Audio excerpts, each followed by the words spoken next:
Assalamualaikum warahmatullahi wabarakatuh. Pertemuan kali ini kita akan belajar bersama tentang mutlak dan muqayyad.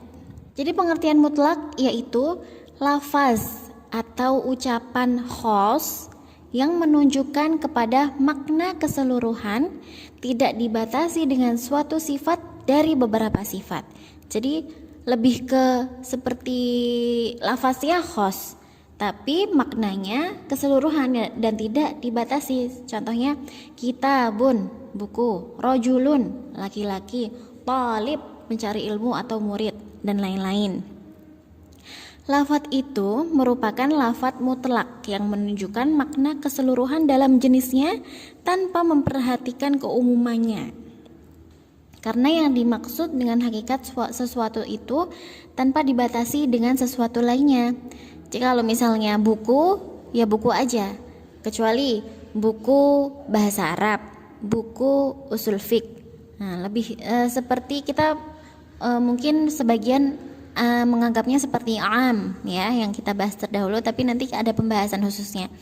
Contohnya ya, pada makna mutlak, contoh lafaz tahriru raqabah dalam surat Al-Maidah ayat 89. Itu kan bercerita budak ya, pada ayat ini budak. Pada ayat itu tidak dibatasi apakah dia budak muslim atau budak kafir.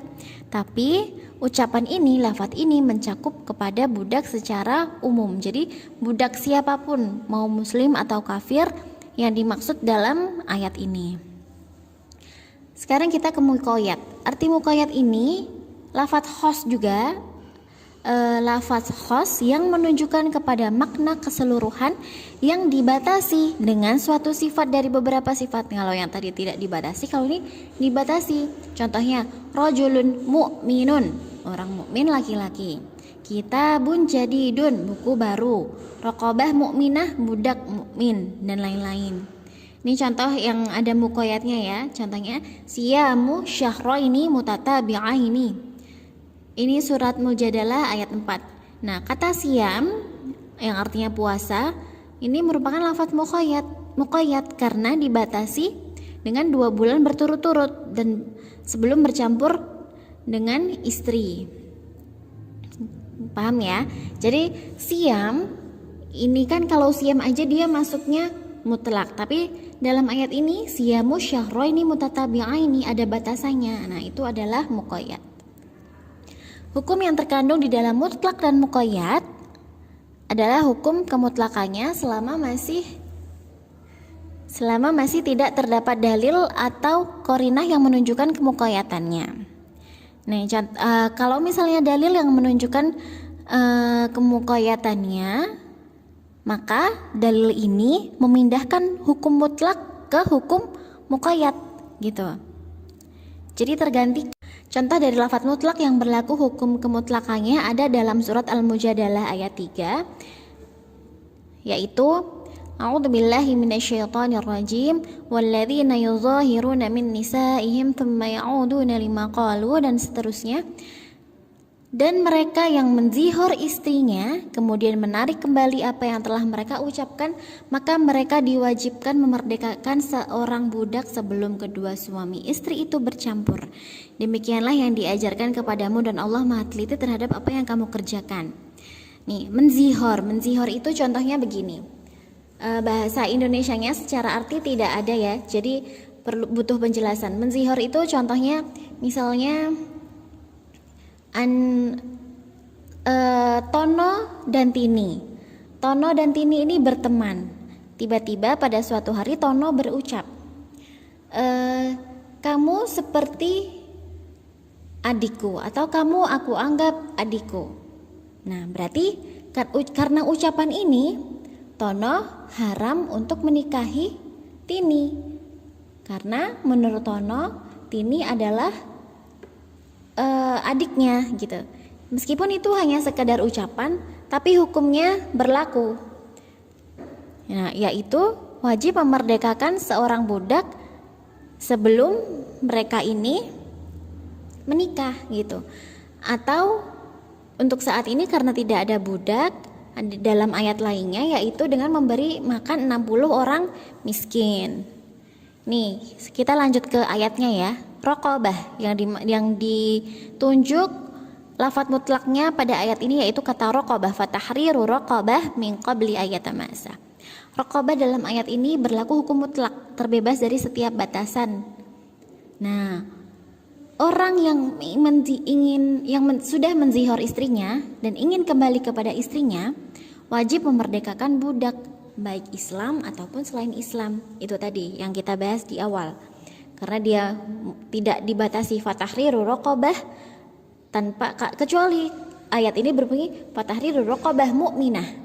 Kalau raqabah mu'minah itu sudah muqayyad, terbatasi, harus yang mukmin.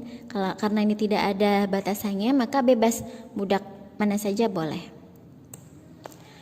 Nah, ini contoh mutlak yang terdapat dalil yang membatasi kemutlakannya. Min ba'di wasiyatin yusi biha audain. Artinya pembagian tersebut di atas ini berbicara tentang pembagian warisan ya. Sudah dipenuhi wasiat yang ia buat dan sesudah dibayar hutangnya. Ucapan wasiat min ba'di wasiyah yusi biha.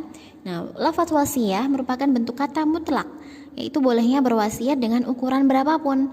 Tapi terdapat dalil yang membatasinya dengan sepertiga, yaitu hadis Rasulullah Shallallahu Alaihi Wasallam yang mana beliau melarang wasiat lebih dari sepertiga. Kemudian hukum yang berlaku di dalam lafadz muqayyad adalah tetapnya mengamalkan atas kemuqayyatannya selama tidak ada dalil yang membatalkan batasannya. Itu tadi ya. Jadi hukum suatu ayat akan tetap seperti itu kecuali ada dalil lain yang membatalkan batasannya. Contohnya ya, dari hukum muqayyad yang batasannya dibatalkan ada dalam surat An-Nisa ayat 23. Ini yang artinya anak-anak istrimu yang dalam pemeliharaanmu dan istri yang telah kamu campuri, tetapi jika kamu belum campur dengan istrimu itu dan sudah kamu ceraikan, maka tidak berdosa kamu mengawininya, dan diharamkan bagimu istri-istri dan anak kandungmu dan menghimpunkan dalam perkawinan dua perempuan yang bersaudara. Ini hukum yang diberlakukan adalah batasan yang kedua, disyaratkannya bercampur dengan istri. Batasan yang pertama, pengasuhan suami, penjagaannya dan pendidikannya tidak diperlakukan karena dalam mayoritas kebiasaan manusia dalam kehidupan sehari-hari kita ya, pengasuhan anak itu lebih banyak diperankan oleh seorang ibu. Selanjutnya, penjelasan tentang peralihan dari mutlak ke muqayyad. Dalam Al-Quran terdapat banyak lafaz atau ucapan yang mempunyai redaksi mirip yang maksud maknanya sama. Mirip ya. Maksud maknanya itu sama. Dengan adanya hal ini timbul sebuah pertanyaan, apabila terdapat suatu ayat dengan lafadz mutlak di ayat lain terdapat ayat dengan lafadz muqayyad yang kedua-duanya mempunyai redaksi yang mirip, apakah lafadz mutlak beralih maknanya kepada muqayyad atau lafadz mutlak tersebut berlaku atau beramal sesuai dengan kemutlakannya, dan atau lafadz muqayyad beramal sebagaimana pembatasannya di dalam ayat tersebut. Nah, gini, ada 4 kemungkinan. Yang pertama, jika hukum dan objek pembahasannya mempunyai makna yang sama, ahli fikih menyepakati mutlak berubah menjadi muqayyad, seperti di surat Al-Maidah yang tadi. Yang diharamkan bagimu memakan bangkai darah daging babi yang disembelih atas nama selain Allah. Lafaz adam itu darah merupakan bentuk mutlak, tapi berubah menjadi muqayyad dengan adanya firman Allah pada surat Al-An'am, katakanlah tiadalah aku peroleh dalam wahyu yang diwahyukan kepadaku sesuatu yang diharamkan bagi orang yang hendak memakannya, kecuali kalau makanan itu bangkai atau darah yang mengalir atau daging babi. Sebab dalam 2 ayat ini adalah satu maksud, yaitu bahaya darah, dan hukumnya pun juga satu, yaitu diharamkannya mengonsumsi darah. Karenanya lafadz mutlak pada ayat ini berubah status menjadi muqayyad dengan kesimpulan bahwa yang diharamkan adalah darah yang mengalir, bukan yang lainnya. Ya, kemungkinan kedua, kalau hukum dan sebab di dalam lafadz mutlak beda dengan hukum dan sebab di hukum lafadz muqayyad, menurut Imam Hanafi dan para pengikutnya, lafadz mutlak tidak bisa berubah status menjadi muqayyad. mutlak beramal dengan kemutlakannya dan muqayyad beramal dengan muqayyadannya pada tempatnya masing-masing. Ini ada contohnya surat Al-Maidah ayat 38. Laki-laki yang mencuri dan perempuan yang mencuri, potonglah tangan keduanya sebagai pembalasan bagi apa yang mereka kerjakan dan sebagai siksaan dari Allah, dan Allah Maha Perkasa lagi Maha Bijaksana. Kemudian ada surat Al-Maidah ayat 6. Hai orang-orang yang beriman, apabila kamu hendak mengerjakan sholat, maka basuhlah mukamu dan tanganmu sampai dengan siku. Nah, lafadz aidiyahuma itu tangan, kedua tanganmu. Pada ayat pertama merupakan lafadz mutlak dan lafadz aidikum merupakan lafadz muqayyad. Sebab dalam dua ayat tersebut berbeda, yaitu pencurian dan akan sholat setelah berhadas. Jadi hukumnya berbeda.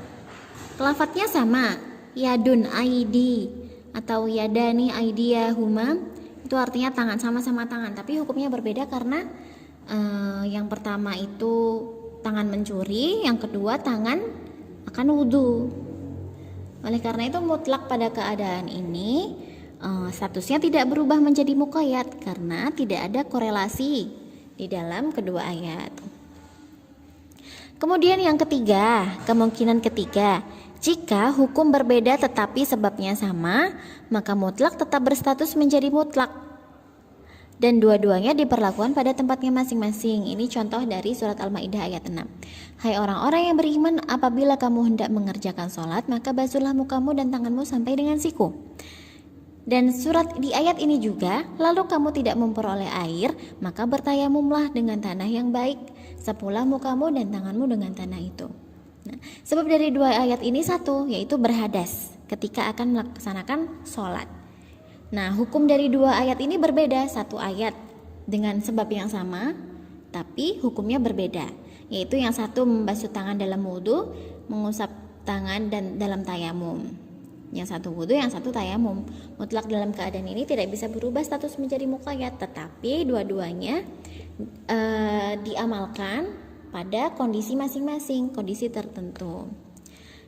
Kemungkinan keempat, jika hukum dalam mutlak dan muqayyad satu dan sebab hukumnya berbeda, ulama beda pendapat juga.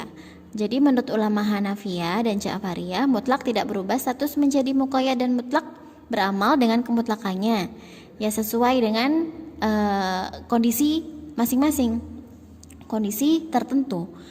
Jadi ulama Hanafiyah beralasan bahwa perbedaan sebab merupakan faktor kemutlakan atau kemuqayyatan. Sedangkan ulama Syafi'iyah dan ulama Hanabilah berpendapat bahwa mutlak berubah status menjadi muqayyad dengan alasan bahwa selama hukum itu satu beserta dengan adanya lafadz mutlak di satu sisi dan adanya lafadz yang muqayyad di sisi lain, maka mutlak seharusnya berubah menjadi muqayyad karena menolak pertentangan antara dalil dan menguatkan keselarasan antara beberapa nas atau dalil. Kita ambil kesimpulan dari penjelasan sebelumnya ya. Yang pertama, kesimpulannya, mutlak itu lafadz atau ucapan khos dalam dalil yang menunjukkan kepada makna keseluruhan, tidak ada batasan sifat dari banyak-banyaknya sifat ini. Dan muqayyad itu lafadz khos juga yang menunjukkan kepada makna keseluruhan yang dibatasi, tapi dibatasi dengan suatu sifat dari banyak sifat yang ada. Nah, hukumnya yang berlaku di dalam lafadz mutlak adalah kemutlakannya selama masih tidak terdapat dalil yang menunjukkan bahwa itu muqayyad. Nah, hukum yang berlaku di lafadz muqayyad tetap menjadi muqayyad saja selama tidak ada dalil yang membatalkan batasannya. Jika hukum dan sebab di dalam mutlak dan muqayyad satu, maka mutlak berubah status menjadi muqayyad. Dan apabila sebab dan hukum berbeda dalam keduanya, maka mutlak tidak berubah status menjadi muqayyad. Jika sebab satu dan hukumnya berbeda dalam keduanya, maka mutlak tidak berubah status menjadi muqayyad dan kedua-duanya bisa diamalkan. Jika hukumnya satu dan sebabnya berbeda, itu ulama berbeda pendapat pula. Itu kita pelajari ada di buku Bidayatul Mujtahid ya. Semoga antum berkesempatan untuk belajar juga, karena banyak sekali hukum-hukum fikih dan dijelaskan di sana tentang perbedaan ulama. Di dalamnya semuanya dijelaskan. Demikian penjelasan dari mutlak dan muqayyad pada pertemuan kali ini. Semoga dapat dipahami, dan jika ada pertanyaan silahkan ditanyakan di grup kita ya. Barakallahu fikum. Wassalamualaikum warahmatullahi wabarakatuh.